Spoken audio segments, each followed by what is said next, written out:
Now, I'm delighted to be joined by Brian O'Driscoll and Lyne Cantwell ahead of the Women's Rugby World Cup 2025.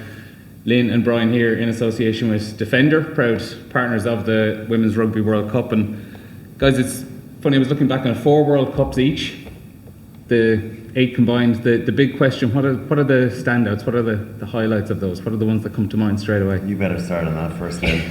I think we all know your one, Lynn. I could be very quick. I think Lynn, you could be quick on yours. I think we all know probably what that highlight is. Yeah, the 2014. Were we the same World Cups? Yeah, because I think we retired Pretty the much, same year, 2014.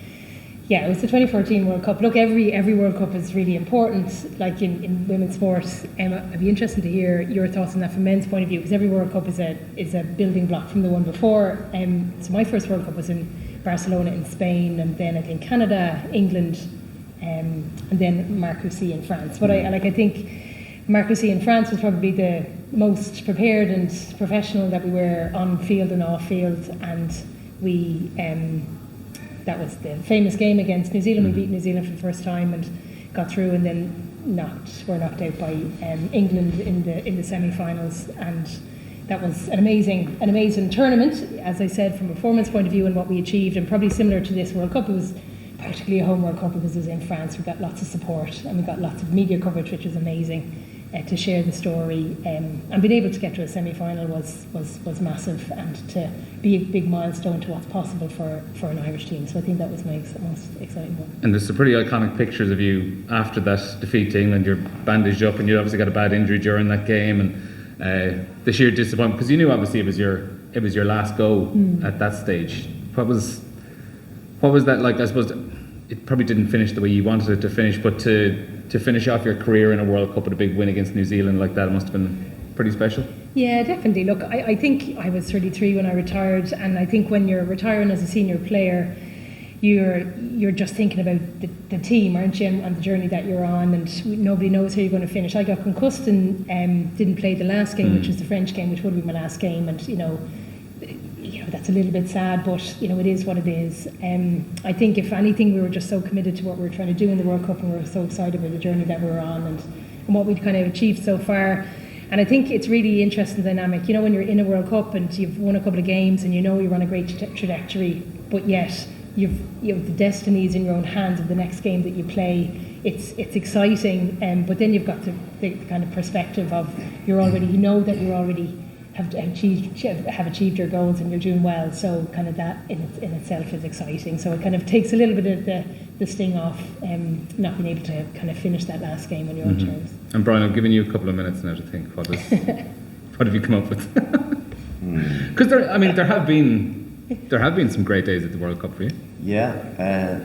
First Ireland try. Under 19s World Cup in France in '98. We did. That's as good as the memories get in World Cups. Listen, I was in 4.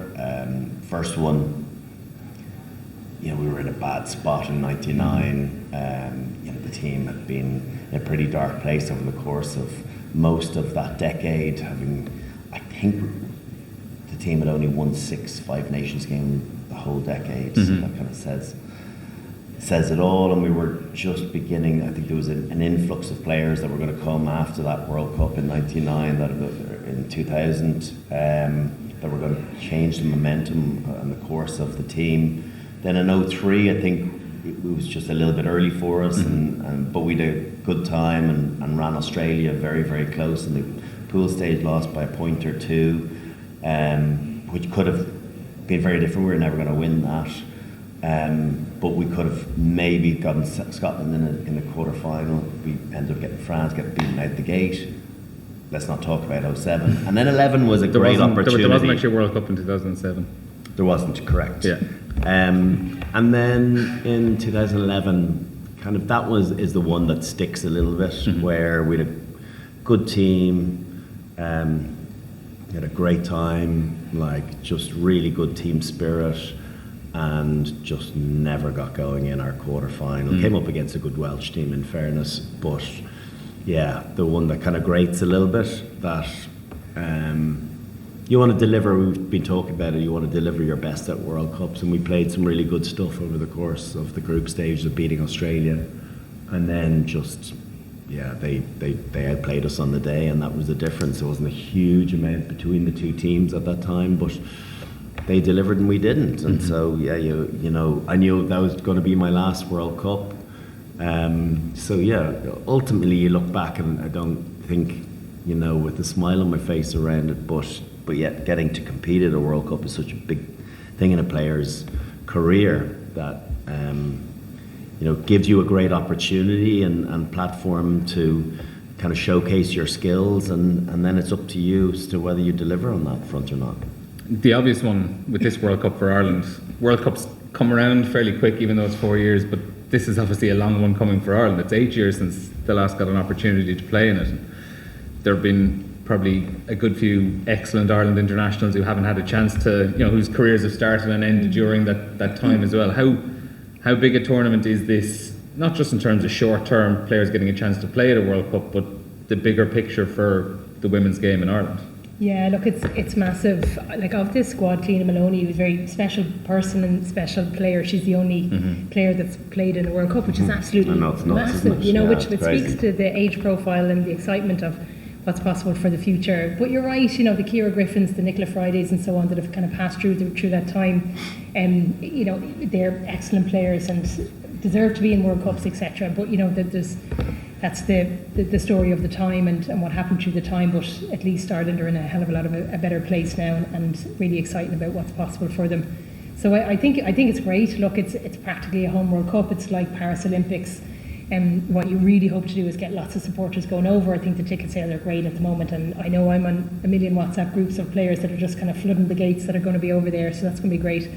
But more importantly, locally back home, it's like, how do we maximise the reach through the coverage, through, you know, RT and the media and the stories that we can tell and the watch parties that will happen and all of the sponsorship, the work that they're going to do to try and maximise the visibility, to make sure the World Cup, that the girls get the support and they can feel the support and be that 24th man, woman in the audience, but also we can really impact the domestic game and really bring that World Cup into the armchairs of the people at home in those parishes that are, you know, budding women's rugby parishes and communities and clubs and so on, because, you know, it's not an easy ride in the community game at all. Men's or women's, and in the women's game it's obviously lots of brilliant volunteers and coaches that are trying their best to push it, but, you know, sometimes it's hard. So having practically a home World Cup, it just gives lots of people just lots of energy and excitement about what's possible in the future. And like Brian, in terms of the visibility of this World Cup, we mentioned 2014. I was looking back, there were 40,000, there was an attendance of 40,000 at that tournament. I think we're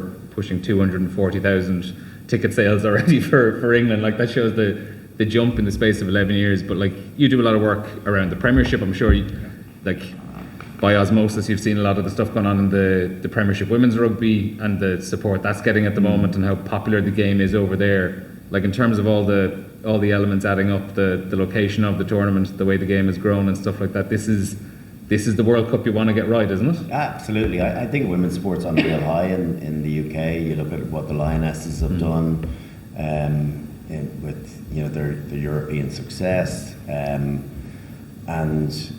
you know, I think that there's been a huge focus on women's sports and it's kind of multifaceted push from a media coverage point of view, an exposure point of view, an elevation of kind of individual star performers, and then corporates getting in behind. And I think that's what every sport needs, men, women, children, it doesn't matter. It's around kind of everyone pulling together to create a kind of positive outcome. And I think this World Cup's very exciting because, you know, the disappointment that England suffered in the World Cup final 3 years ago in New Zealand, where they almost snatched it right at the death, having conceded a try 6 or 7 minutes from the end, having been in the lead, and, you know, they were playing with 14 players for most of the game, and so that one really stuck with them. And so I think that even elevated this World Cup to a higher thought in their heads around achieving success. They've ultimately been disappointed with only having one World Cup win in 2014, and they want to make sure they right that wrong. You look at their record in recent years since that World Cup. I don't know, are they unbeaten since then? I think it's in the 20s, that might be 26, 27 games unbeaten, like phenomenal. This is a juggernaut of a team. So when you have the host nation as such strong favourites as they are, you know that they're going to garner huge support. And so all the other nations need to piggyback on that as well. And I suppose from an Irish point of view, having it in close proximity, the diaspora in the UK want to make sure we're a big sporting nation. We like to support our own, irrespective, be it sports in the Olympics that people mightn't ordinarily watch a huge amount of. When it's a big showcase like a World Cup, it's a great chance for us to get behind one of our teams. Whether you're a big rugby fan or not, whether you've been to women's sporting events in the past or not, this is your opportunity. And I think with the exposure that it's going to get, and now with the shape of where this Irish team is going into the World Cup, kind of quietly confident but under the radar, I think it's a nice place to be. So yeah, I think there's huge potential to come from this. And moving into the on-pitch stuff and the immediate short term, these 3 pool games, starting with Japan on Sunday, Northampton, then Japan, or starting with Japan, then Spain, then New Zealand down in Brighton. As Brian said, Ireland kind of come in under the radar a little bit. There've been obviously the injury blows to Dorothy Wall and Aaron King and Aoife Wafer. We're still waiting to see what the deal is there over the coming weeks. Ultimately, how important is a fast start at a World Cup, particularly with the way these games are, where New Zealand is obviously the toughest game, and if you can bank your 2 wins early on, you're kind of more or less guaranteed a quarter-final, barring a seismic shock somewhere else in the pool. So how important is this weekend nailing it down nice and early? Well, that's it, and I think what's lovely, like as the kind of rugby romantic, men's or women's World Cup, you're just trying to navigate your way of like, how do you do it? Do you peak in the 3rd game, or do you try and start fast, or do you, historically, the New Zealand's and England's, obviously it's the quarters, semis that they're peaking for, so kind of different tactics for the different teams. I think Ireland will want to start fast. You're right, if they win the first 2 games, they're automatically qualified. I think where their eyes will be set will be whether they come first in the pool or second in the pool, because that dictates what the quarterfinal that they have.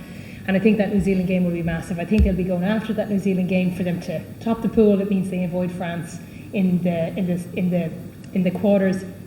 If they come second, they navigate through South Africa through the quarterfinal. So I think that's what they'll be doing. I think everybody is trying to find their way. Different teams have had different warm-up strategies as well. Ireland played Scotland and played Canada, but even in those games they were trying different combinations. They weren't necessarily kind of peaking in those, nor was any other team. And it's really hard. We were all watching these warm-up games and trying to kind of scrutinise like who's going to peak, who's not, who's on form, who's not, like we all do before any World Cup. So I think they will start fast. But we spoke before about Scott Beamond is an ambitious and a very competitive head coach. I think he has goals for this team to go far within this World Cup, and therefore he'll be looking beyond the pools to see how far they can get. And Brian, I might just finally get your thoughts on this weekend. Yeah, listen, to Lynn's point, I think it's about just building momentum. Ultimately it's about winning, but so much about building confidence is about your performance and getting away, a good performance and the result taking care of itself. So I think you start well against Japan, and you can kind of breathe a sigh of relief around one done. They'd be very expectant against Spain, and then ultimately the big one against New Zealand, saving your best for the 3rd game. And having beaten them so recently in Canada last year, it's there should be no fear factor with it. So not getting ahead of themselves. It is 3 games, but getting it right on Sunday and then moving forward and enjoying the whole experience. That's the other thing about it. You're going to play your best when you're having a good time, when morale is good, you're having fun with one another, and so that should be encouraged rather than all be serious and focused and head down. I think there's so much time, downtime at Rugby World Cups, that if you're not having a good time, it can feel as though it weighs on you. So enjoying, the crack with one another, making sure there's plenty of excursions and things to be doing, and then hopefully when it comes to match time, delivering your best, because this is the showcase where you want to deliver. This is where memories are made, and where big performances count. And listen, the women have done it before in the past in World Cups against the likes of New Zealand, so why can't they do it again? All right, well, it all starts this weekend. Ireland's first game of the Women's Rugby World Cup 2025 against Japan this Sunday at Franklin's Gardens in Northampton.